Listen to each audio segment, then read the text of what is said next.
90 স্বৈরাচার বিরোধী আন্দোলনের প্রেক্ষাপটে রচিত একজন প্রখ্যাত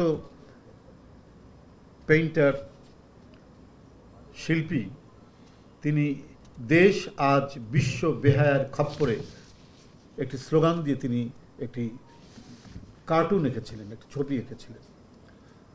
গণতন্ত্রকামী, যেটি গণতন্ত্রকামী মানুষের মনোযোগ কেড়েছিল।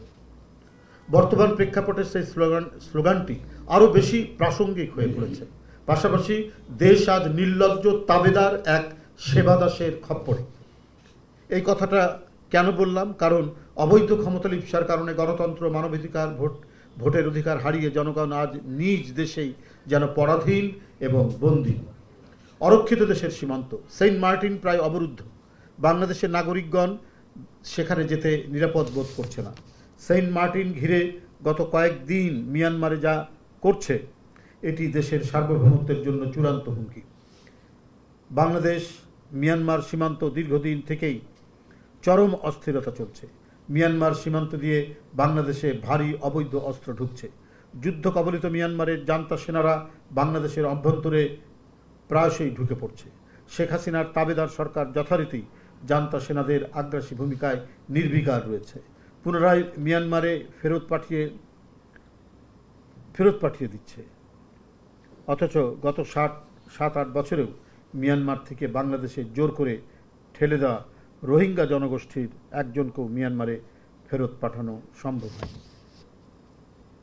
কেন সম্ভব হয়নি? বাংলাদেশ কি কোনো দেশের স্বার্থ রক্ষা করছে? তাহলে কার স্বার্থ রক্ষা করছে? মিয়ানমারের ব্যাপারে বাংলাদেশের কি নীতি অবলম্বন করছে? অবশ্যই জনগণের সেটি জানার অধিকার রয়েছে। শেখ হাসিনার তাবেদারি আচরণের কারণে বাংলাদেশের নাগরিকগণ যেন আজ কোনো সীমান্তেই নিরাপদ নয়। ভারতের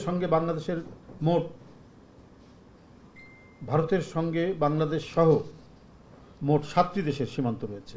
অন্য কোনো দেশের সীমান্তে গুলি করে মানুষ হত্যা করার সাহস না করলেও বাংলাদেশ সীমান্তে প্রায়শই বিএসএফের গুলিতে প্রাণ হারাচ্ছে বাংলাদেশি নাগরিক।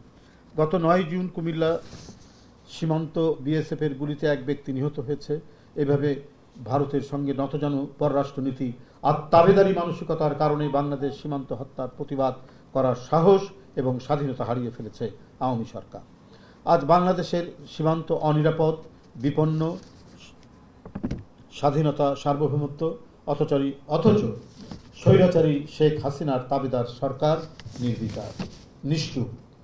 সচেতন সাংবাদিক বন্ধুরা, শেখ হাসিনার তাবেদার সরকারকে টিকিয়ে রাখতে আজিজ আর বেনজিরের মতো সব বিখ্যাত ব্যক্তি দুর্নীতি, অপকর্ম এবং খুন জখমের সেই সমস্ত বিখ্যাত ব্যক্তিদের ব্যবহার করে দেশে বিদেশে বিশেষায়িত বাহিনীগুলোর সম্মান, গৌরব, ইমেজ ধূলিসাৎ করে দিয়েছে।